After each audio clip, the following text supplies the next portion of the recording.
united. With the help of the Bad Batch, Captain Rex rescues his old friend Arc Trooper Echo from the Techno-Union.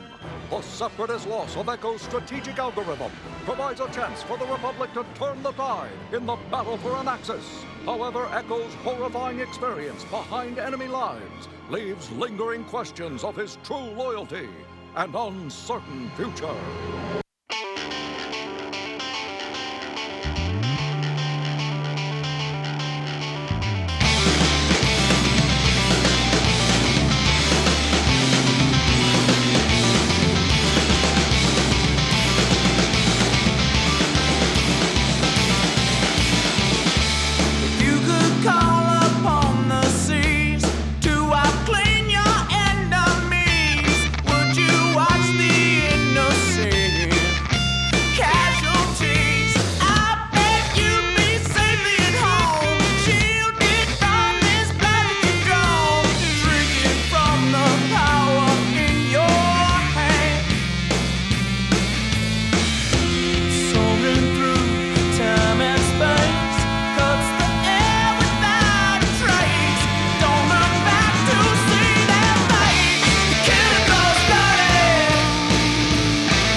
Oh, greetings once again, Bucketheads. Mavar Tagar. Welcome to our 238th Trenchifying episode of Mandovision. I'm your host, Nargai Tom, and thank you so much for checking out our small independent Star Wars podcast. We're so glad you're here. Reach out to us on social media. We're at Mando_Vision on Twitter and Instagram. You can email the show, mandovisiontom@gmail.com. Be sure to like, subscribe, follow, and share this show with all the Mandalorians in your covert. Greetings, friends. How is everyone doing out there in Buckethead Nation? We are back to close out the opening arc of Season 7 of Star Wars The Clone Wars. This is the arc that introduces us to the Bad Batch. And conveniently so, next week we start reviewing episodes of Star Wars The Bad Batch Season 3, the final season of The Bad Batch. Seeing how our friends wrap up their journey, and where does it leave them in the dark times of the Empire? I'm fascinated to see what lays ahead on that season coming up. You know, going back and sort of reconnecting with the prior episodes in the last season. You know, it does feel like there's a lot that needs to be handled here in these final run of episodes. And while I'm not 100% certain how many episodes we're getting in the final season, like I said, there's a lot to cover. So I hope it's a good, healthy run of episodes, because there's a lot to do. Not just with Crosshair and Omega. Is Tech really gone? Is all hope lost? What is the fate? Echo broke away. It looked like he was trying to help Rex with like some kind of like underground railroad to get clones away from the Empire so they couldn't be retired. There's a lot to get to. What are they up to on Wayland? When are we going to find out? Obviously it has to do with cloning of some sort. At least it looks like we're like trying to lay some track for, Rise of Skywalker-esque stuff. Nothing like going back and having to lay that track then. Sorry, I shouldn't have said that. That's firing shots, and I don't want to do that. But still, a lot to handle in that episode, or in this upcoming season. It's a lot to get to. It has been fun to go back and rewatch this opening arc, this introduction to the characters, because I do feel like they've changed since the initial interaction, even from our first experience with them here in these first 4 episodes to the very first episode of their own show. They got fine-tuned a little bit, I think. And just seeing that progression, and then reminding ourselves of the journeys that each of these characters went on in their own show to get them to where they are for Season 3. That's stuff we're gonna talk more about next week? Yeah, I guess next week, when we get to watch Bad Batch Season 3, because it will be a good time to kind of remind ourselves of the different journeys that each of these characters have taken to get where they are in this final season. That being said, there is, as of the date that I'm recording this a little bit in the future, there is no more Star Wars news to talk about, none currently. If that changes by the time you hear this, hopefully I will have gotten an updated Bantha Tracks episode out to kind of talk about whatever news turns about, but that's okay. We're just going to roll right into this week's episode, Star Wars The Clone Wars. Excuse me, my goodness. Well, hello. Excuse me. Star Wars The Clone Wars, Season 7, Episode 4, Unfinished Business. This original air date was March 13th, 2020. Written by Matt Mishnevitz and Brent V. Friedman. Directed by Brian Callen O'Connell. We have the usual suspects are back for the voice cast. D. Bradley Baker is Admiral Trench, the Clone Troopers, Super Tactical Droid, and of course the Bad Batch. Matt Lanter is Anakin Skywalker. Matthew Wood is the Battle Droids. Terrence T.C. Carson is Mace Windu. Tom Kane is our narrator. And of course, James Arnold Taylor as Obi-Wan Kenobi. The plot for this week's episode: the Republic plans a daring final strike against Admiral Trench, once again bringing together Rex, Echo, Anakin, and the elite Bad Batch squad. Jedi fortune cookie for this week: trust placed in another is trust earned. And those are words you can live by. So yes, we are back to Anaxes, where we started everything. The Republic shipbuilding capabilities. That sounded weird when it hit my ear. This is of one of those pivotal battles for the Republic in the Clone Wars, in these closing acts of the Clone Wars. And so, yeah, we're kind of back to where we started. A lot of familiar imagery from our first episode when we first learned of this algorithm that the Separatists have at their disposal to anticipate all of Captain Rex's strategies. So, we're back to that. We're here to finish that up. And that's where we start off now as we catch up with our heroes planning a new strike against Admiral Trench's forces. Let's go ahead, check it out. You know what that means. It is time. Strap on your buckets. Let's go.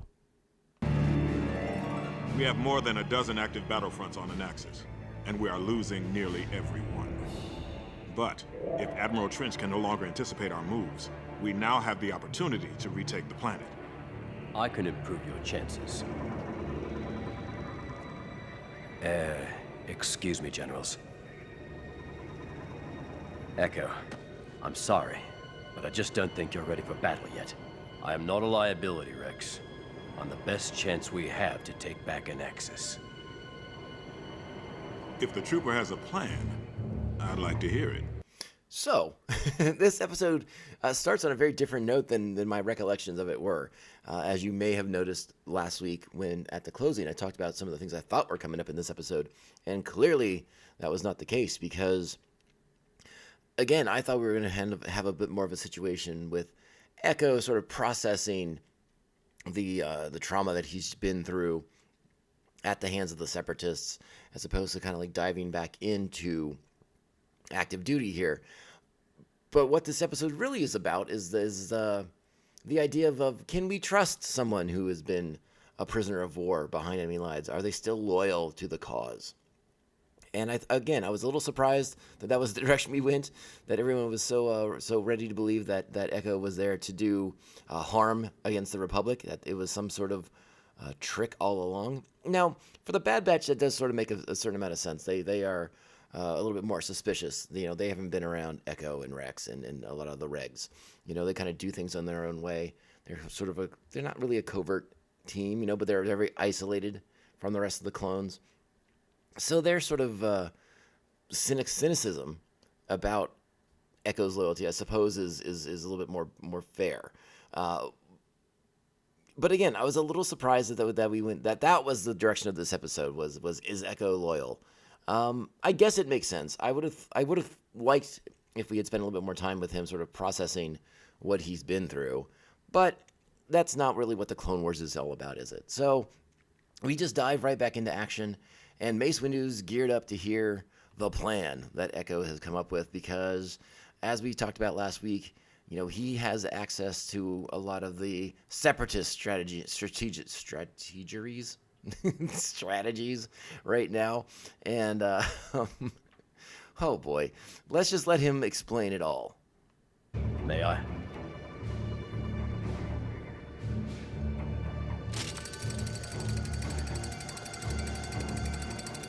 While Master Windu leads a team to retake the assembly complex, the Bad Batch will escort me into Trench's new comm vault, which, according to current intel, is now located on this separatist dreadnought above Anaxes. Once I'm plugged in, I can feed Trench strategies, but this time, you'll know every move before he makes it. And you are certain that if we get you on board that ship, that you can convince Trench's army to do what you want? Absolutely. Unfortunately, I've been doing this for a while, but this time, I can help bring about a Republic victory instead of a defeat. Oh, there you have it. So there's the plan. And, Mace seems good with it.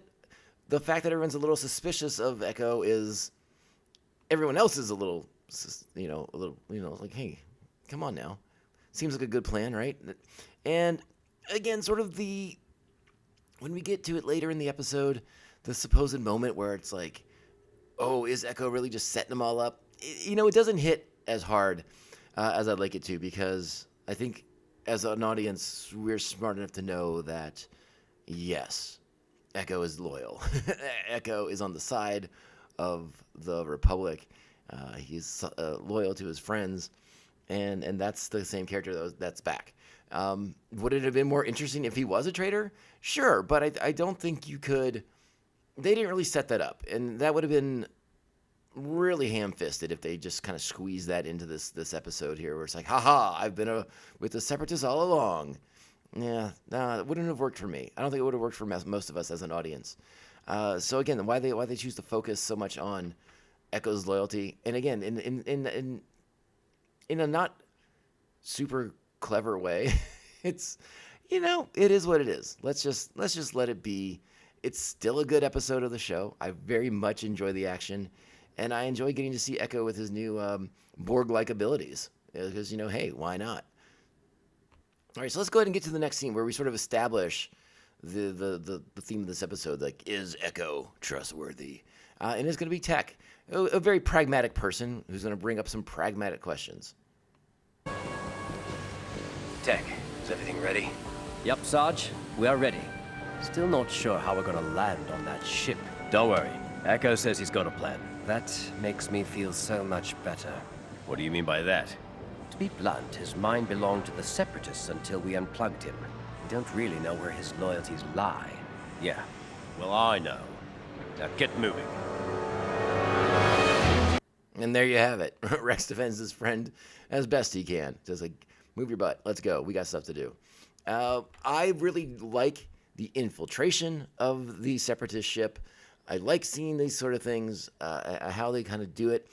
The sort of the false transponder signal that Tech sends, or no, that Echo, sends to the ship so that they think it's just a regular old Separatist ship coming to board. I like the covert aspect of this, the stealthiness of this mission. I really do enjoy that aspect of it, and I actually really enjoy how much Wrecker hates the idea of being part of a stealth mission. That's not really his bag, is it? But the action in this episode really does give our characters, Wrecker and Crosshair in particular, have a real chance to shine in the action-based portions of this episode. And it's more towards the end, but the comedic value of Wrecker, I think, really comes out in this episode. I mean, he's been funny the entire time, but his reaction to a lot of the stuff in this episode amused me greatly. All right, so the infiltration is on. Mace Windu's going to lead his forces to the assembly plant. And let me tell you, can I be perfectly honest? I don't know if I've disclosed this in the past, but I was very excited to see Y-Wings in action. I love the early Y-Wings here in the Clone Wars. Again, I may not have shared it, but that was one of the toys I grew up with. I had a Y-Wing. My brother had an X-Wing. Maybe that X-Wing was cooler, but I liked my Y-Wing toy. It was a lot of fun. And you get to, plug in your R2 droid into the back of it, and you do cool things. Has some ion cannons on the back, on the top. Oh, Big fan of the Y-Wing. So getting to see them do cool stuff in the Clone Wars is always a delight for me. Meanwhile, back on the ship, again, the infiltration is on. They are making their way into that comms hub that they need to access everything. And then now Admiral Trench, who prior to this arc, seemed like a pretty sound tactician. I think he's getting a little getting a little soft. He's using that algorithm as a bit of a crutch, in my opinion. But let's go ahead and let things play out. Contact Skako. I want to use the algorithm to calculate the best possible counterattack. As you command.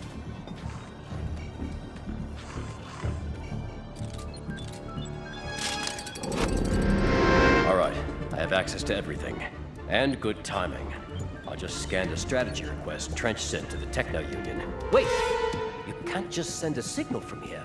Why not? We have to make it appear as if your signal is originating from Skako Minor. Otherwise, they'll know we are here.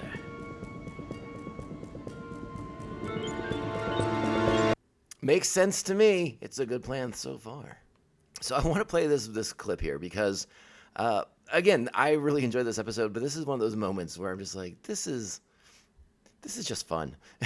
And it's when Mace Windu and Obi-Wan Kenobi storm into the facility, and Mace issues some alternatives to the battle droids. Let's go ahead and play it. My name is General Mace Windu of the Jedi Order. At this point of the Clone War, I have dismantled and destroyed over 100,000 of you Type 1 battle droids. I'm giving you an opportunity to peacefully lay down your weapons so that you may be reprogrammed to serve a better purpose than spreading the mindless violence and chaos which you have inflicted upon the galaxy. Blast them! Well, I guess it was worth a try. All right, so back on board the ship where Echo's, luring the Separatists into a trap. This is that moment where they question Echo's integrity, his loyalties. So I'm going to go ahead and play this out for you guys. See what you think here. Again, it's not bad. It's just,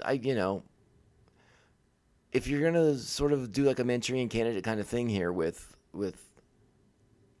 Echo, I wish you had laid the seeds a little bit better than you do right now. But that's okay. Let's just let it play out, all right? Because I guess that's the theme of this episode, just trusting our friends, right? Knowing who you can put your trust in. I'm intercepting a transmission. Trench is ordering all of his droids to the assembly complex. All right, Echo, what are you trying to pull? Don't worry. That's what I told him to do. But our troops will be vastly outnumbered. Not when I send them a feedback pulse that shuts down all the droids. How do we know that's what you're really going to do? We have to trust him. Rex is right. Echo, we're all counting on you.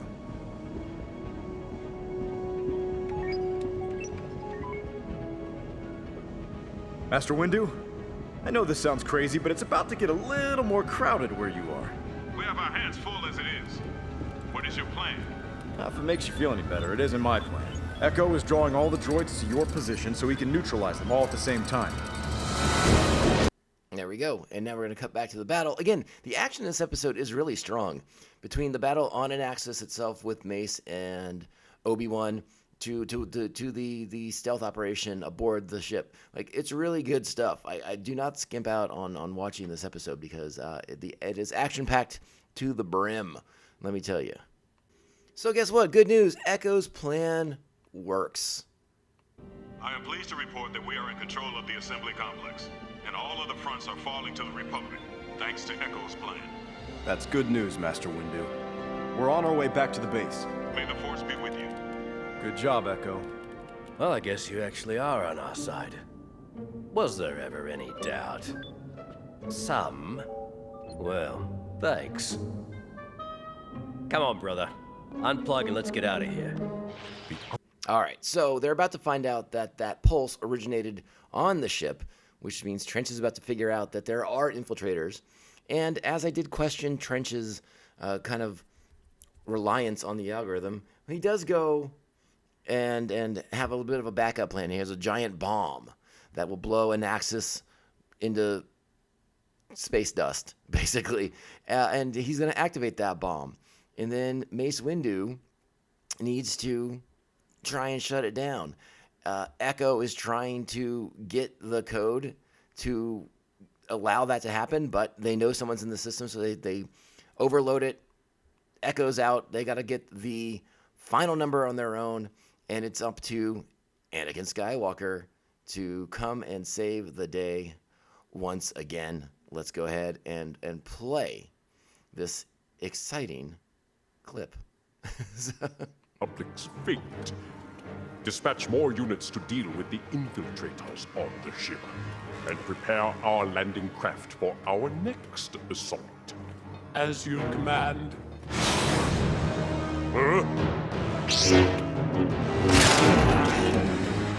Jedi Scout!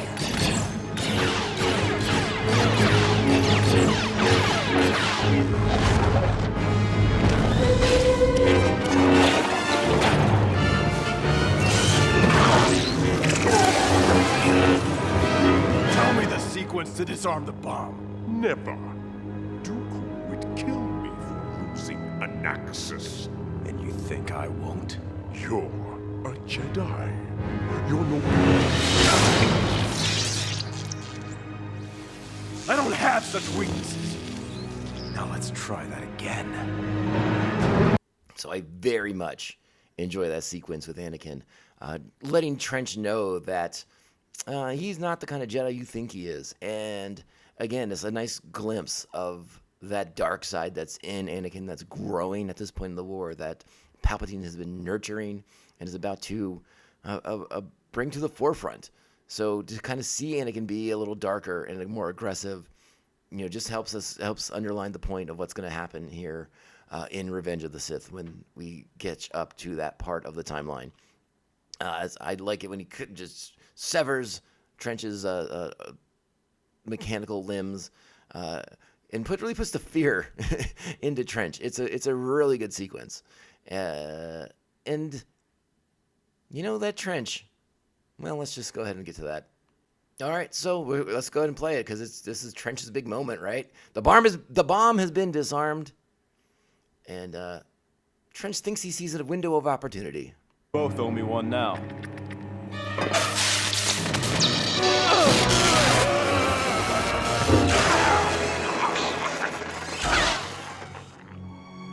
And instead, Anakin shows him the pointy end of his lightsaber, and that is the end of Admiral Trench once and for all, as these Clone Wars come to near the end.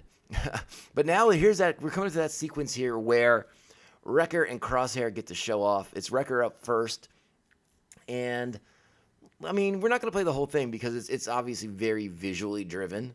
But if you're watching the show, if you watch the show before you watch this episode or listen to this episode of the podcast, you're going to know what I'm talking about. But let's just go ahead and kind of set things up.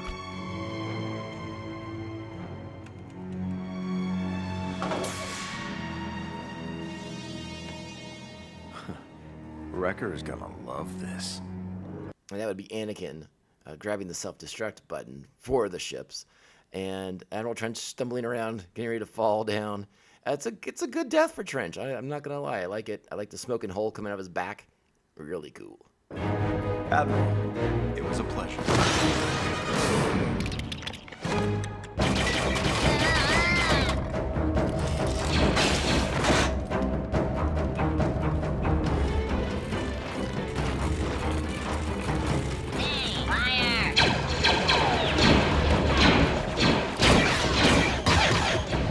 Blast the way out. Too many of them.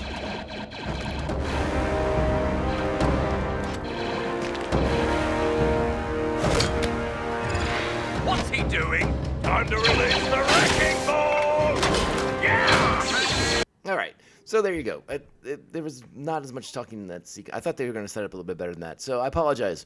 But hey, you got to hear some droids getting blown up. And now Wrecker is the wrecking ball. He's just running down this corridor, smashing battle droids. And it's pretty freaking cool. I'm not going to lie. And then we get to set up also when Crosshair is going to be super freaking cool, placing those little mirror discs that we've seen him use in the past. It's just really awesome stuff as they make their escape from the Separatist ship.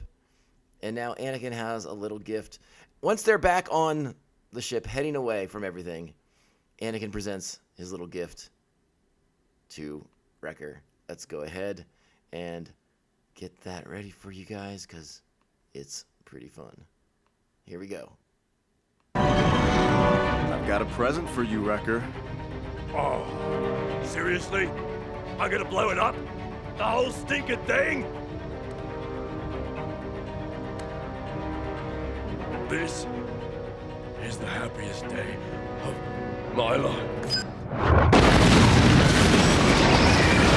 And those ships go very, very explodey. All right, let's just go ahead and get to the culmination of the end of the culmination of the episode. Let's get to the end. Let's just do it. Here we go.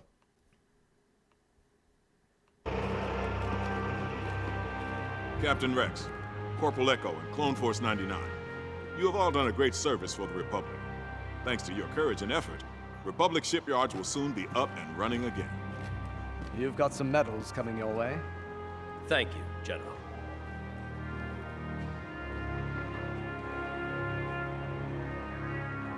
You coming?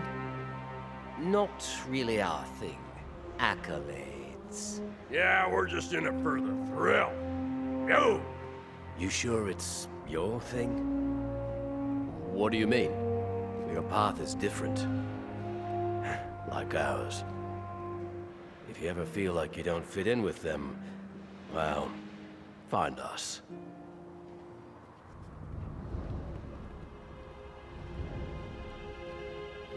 Those are some of the finest troopers I've ever fought alongside. Echo, you and I go way back. If that's where you feel your place is, then that's where you belong.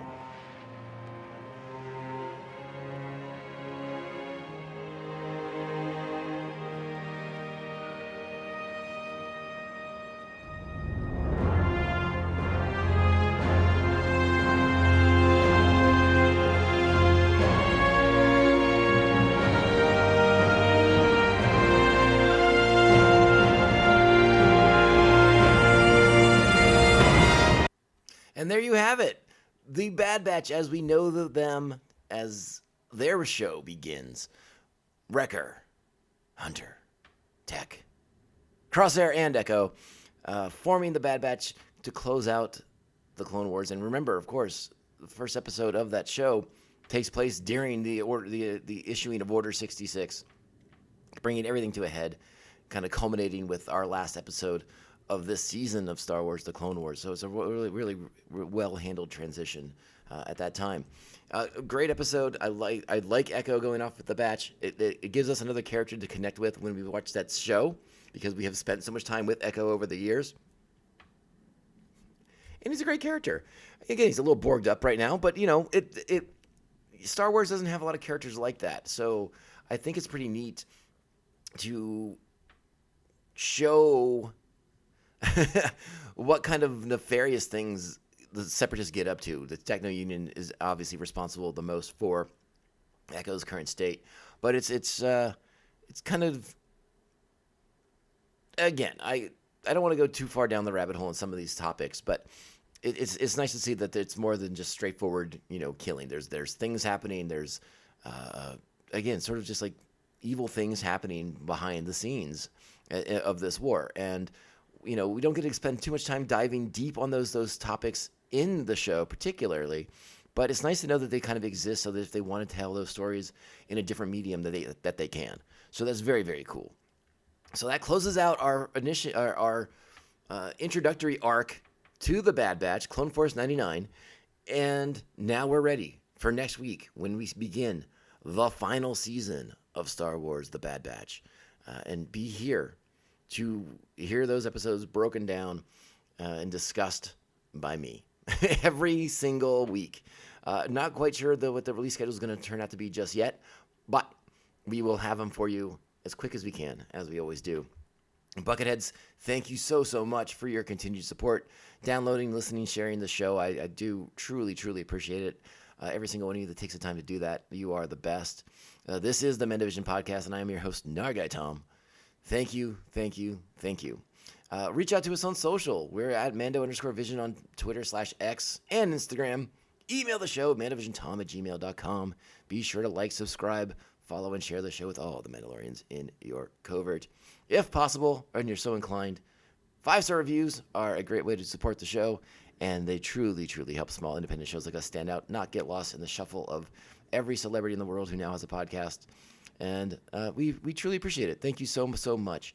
All right, Bucketheads, go out there, be great Star Wars fans to each other, and remember, this podcast can only end one way. This is the way. This is the way. This is the way. This is the way. I suppose you'll be heading out. I'm not. You should. It's against the creed. I gave you my word. I'm with you until we both fall. You really buy into that bantha fodder? I do.